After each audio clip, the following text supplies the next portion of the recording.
Nama saya Supriyanto, berasal dari Palembang.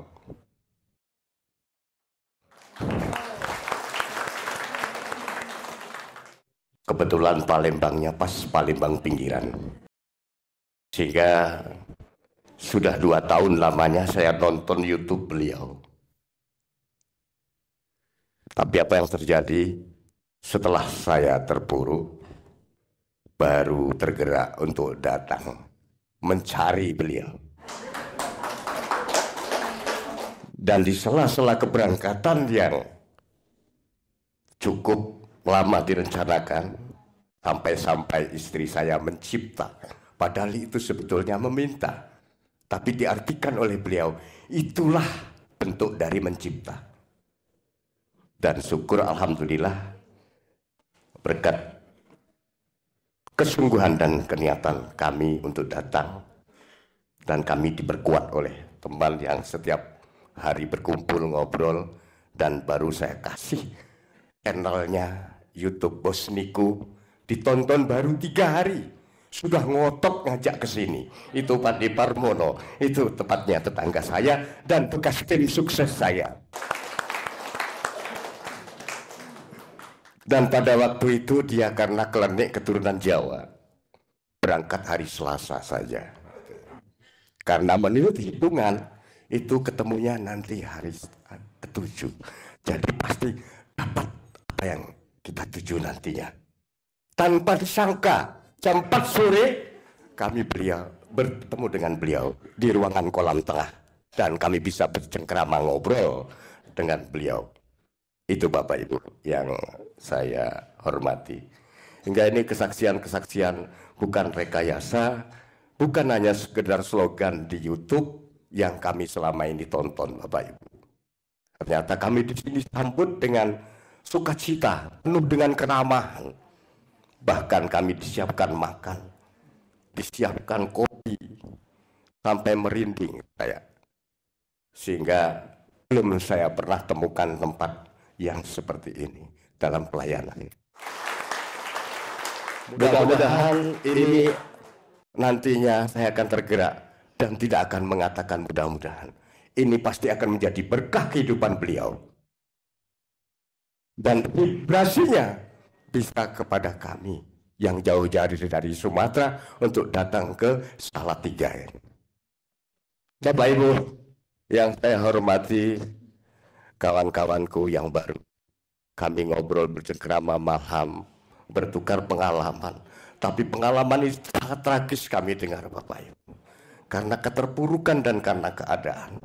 Ada yang sampai tersasar untuk mencapai tujuan ke tempat alamat. Padahal jaraknya tidak terlalu jauh dari Cilacap. Ya, yang malam tidur bersama kami di atas. Dan itu kami mempertimbangkan, kemudian menyimpulkan bahwasanya saya mewakili keluarga yang sangat saya sesalkan kami tidak atau belum mampu membawa keluarga kami untuk bersilaturahmi di kediaman Bos Niko. Saya minta doanya dari Bapak Ibu semua untuk secepatnya saya bisa melaksanakan. Amen. Dan mulai hari ini saya cipta apa yang dicipta oleh istri saya untuk minta uang bibit dengan beliau, dan terwujud dan diwujudkan oleh beliau kemarin sore. Dan sudah saya cipta dari 100.000 akan menjadi 36 miliar.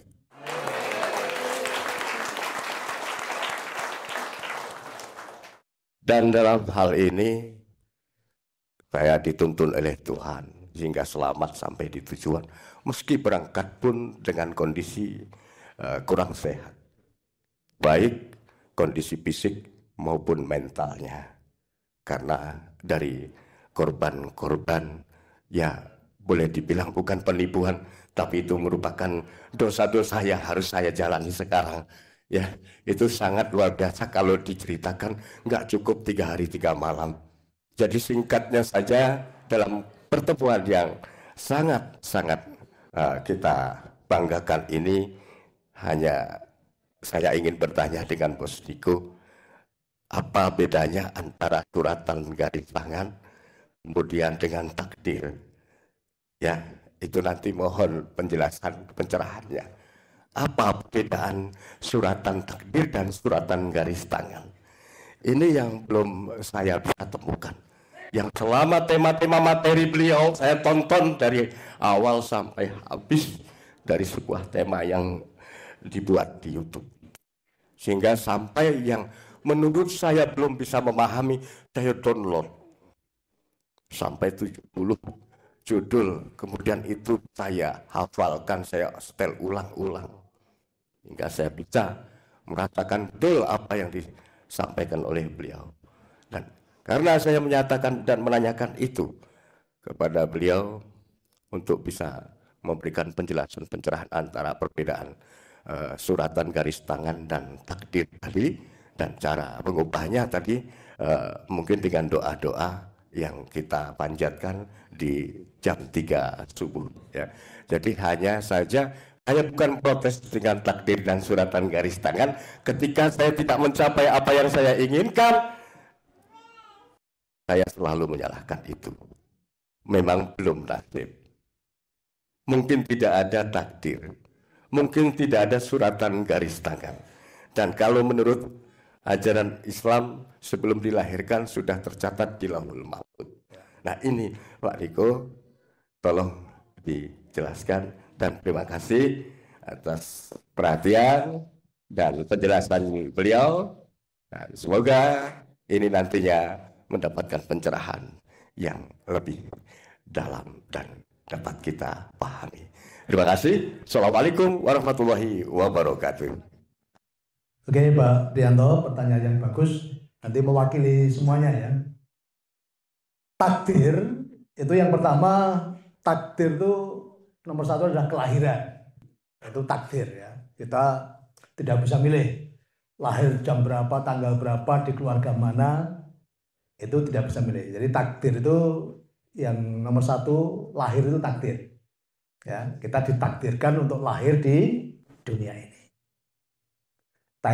Takdir itu artinya ketetapan Tuhan yang tidak bisa diganggu gugat. Tapi sadari juga bahwa kita ini ditakdirkan sebagai pemenang. Ya, masing-masing kita ya tadi lahir ke dunia itu, jam, tempat, keluarga kita nggak bisa milih. Tetapi takdir yang kita punya, semua itu ditakdirkan sebagai pemenang. Itu takdir. Contoh gini ya, kejadian kita ini dari perlombaan sel sperma yang berjuta-juta, renang, ya, berlomba-lomba untuk membuahi sel telur dari ibu. Dari sekian juta sel sperma tadi, ditakdirkan hanya satu sebagai pemenangnya, yaitu siapa? Kita. Ya. Atau Suprianto ya. Ya. Jadi kita itu ditakdirkan sebagai pemenang, itu takdir. Tetapi dalam kehidupan kita, nah ini pengaruhnya dengan apa? Dengan keluarga tadi. Kita tidak bisa milih. Ya. Nah, mulai di dalam keluarga tadi kita diprogram. Yang tadinya pemenang, kita banyak mengalami program-program sebagai pecundang. Contoh ya, ini semua pasti pernah mengalami. Suatu saat ada orang, entah itu temannya orang tua kita atau siapa ya, nyari orang tua kita. Karena orang tua tidak mau menemui, pernah nggak kita disuruh nemui dan suruh bilang Bapak tidak ada. Ini hampir semua punya pengalaman itu. Nah ini apa? Sebenarnya kita pemenang, tapi diprogram oleh orang tua kita tadi, lingkungan, ya, pendidikan, kita menjadi pecundang. Dan semua orang mengalami itu. Bahkan tadi si kecil kita dulu yang polos tadi, kita ngomong sama tamunya, ngomong gini, kata bapak, ya kan tadi kan ngomong kan tadi bilang kalau bapak nggak ada ya, gitu kan. Tapi si anak kita yang polos tadi ngomongnya gini, kata bapak, ya saya suruh bilang kalau bapak nggak ada, gitu kan. Nah, itu kita dimarahi lagi. ngomongnya goblok kamu. Wah, itu kita dimarahi, udah kita jadi salah, kita udah ngomong bener, dimarahi lagi. Nah, ini sadari dulu nih ya, dan untuk orang-orang tua hati-hati dengan anak-anak, jangan lakukan itu. Ya, pengalaman kita cukup berhenti di kita saja. Ya, jangan diwariskan ke anak cucu kita. Nah, itu takdir, Pak, takdir. Tetapi Tuhan itu Tuhan yang adil, Tuhan yang demokratis. Kelahiran pertama, karena itu takdir, kita nggak bisa milih. Ya, dan ini selama ini kita diprogram tadi, diprogram oleh orang tua, lingkungan, pendidikan, pergaulan, dan agama.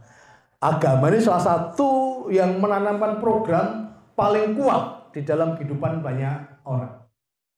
Tuhan yang adil, Tuhan yang demokratis. Maka masing-masing orang diberi kesempatan untuk lahir kembali. Lahir yang kedua. Ya, lahir yang kedua.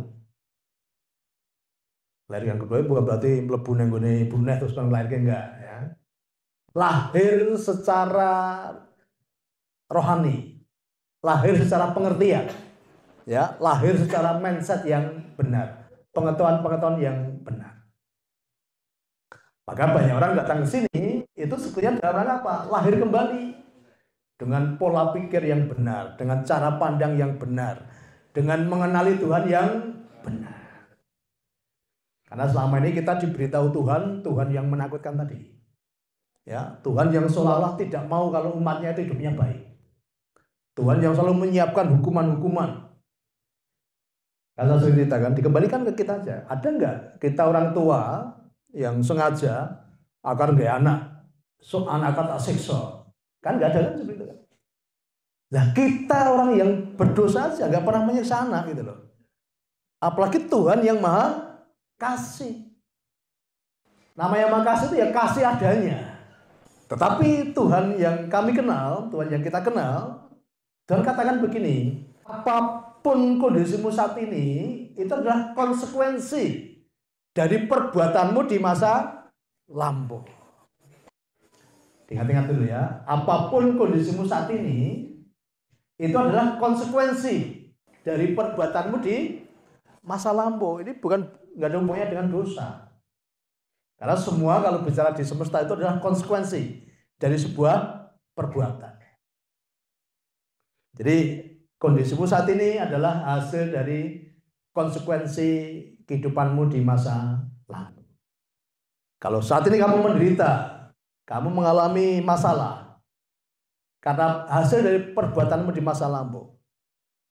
Nah, Tuhan yang penuh kasih tadi, Tuhan yang maha kasih tadi, nah ketika kamu sadar dan kamu berbalik datang kepadaku, seberat apapun kesalahanmu di masa lalu, dan seberat apapun masalah yang ditimbulkan oleh karena perbuatanmu di masa lalu, aku sanggup menolongmu. Nah, itu loh. Tuhan yang penuh kasih itu seperti itu. Walaupun itu hasil dari perbuatan kita, tapi ketika kita berbalik arah dan datang kepada Tuhan tadi, Tuhan yang maha kasih katakan apa? Nah, walau itu adalah hasil perbuatan, ya, seberat apapun dampak dari perbuatanmu di masa lalu, ketika kamu berbalik arah datang kepadaku, aku sanggup mengubahkan semuanya itu menjadi kebaikan. Aku sanggup mengubahkan semuanya itu menjadi berkah bagi kehidupanmu. Nah, kira-kira kalau punya Tuhan yang seperti itu senang nggak? Nah, selama ini kan Tuhannya tadi, malah ditambah hukuman. Wah, itu mergo kesalahanmu di sana kita hukum, tak tindas, aku murka, ya, tak kasih neraka sampai tidak ada ujungnya. Itu bukan Tuhan. Ya, Tuhan itu kasih adanya. Nah, sama halnya untuk masa depanmu tergantung perbuatanmu di masa sekarang. Jadi kehidupanmu ke depan tergantung apa yang kamu kerjakan saat ini, apa yang kamu tabur saat ini. Nah, kemudian tentang garis tangan. Garis tangan itu tidak ada. Ya. Karena kalau Tuhan menetapkan orang tadi, ya kita bisa protes. Tuhan yang demokratis tadi. Tuhan sudah memberikan rambu-rambu tadi. Ya, bahwa semua itu konsekuensi dari sebuah perbuatan kita. Karena kalau bicara garis tangan, pernah lihat orang yang tidak punya tangan dan kaki, yang bisa renang itu, siapa namanya? Nick, siapa nih? Ya. Nick. Ya, itu nggak punya tangan, tetapi sukses sih. Kalau hubungannya garis tangan, dia nggak punya tangan, ya kan? Nggak ada garis tangan itu, dia sukses sekarang. Walaupun dia nggak punya tangan, nggak punya kaki, istrinya cantik, anak-anaknya baik, dia menjadi pembicara di mana-mana kan? Nggak ada garis tangan. Ya, semua adalah sebuah konsekuensi dari apa yang kita lakukan. Tetapi Tuhan yang penuh kasih tadi, walaupun itu karena kesalahan kita, karena kita yang gaplai tadi, ya, anggaplah gaplai ya. Kita punya masalah karena apa? Kita gaplai itu. Tapi Tuhan yang penuh kasih tadi ketika kita berbalik arah. Jadi bertobat itu artinya berbalik arah 180 derajat. Ya, kembali ke Tuhan. Kalau kemarin sempat ke ya Mbah Adoh, Mbah Cedak, Mbah Pinter, Mbah Setengah Pinter, Mbah Tua Setengah Tua tekani kabeh, nah, berbalik arah. Ternyata sing jenenge wong pinter ternyata orang pinter. Nah, kamu masih sering datang ke tempatnya orang pinter, berarti kamu orang goblok. Ya loh, padahal sing tekani lho goblok. Kan repot itu. Dan banyak orang sering konti dari orang pinter Pak di sana ada orang pinter Pak. Berarti gue goblok.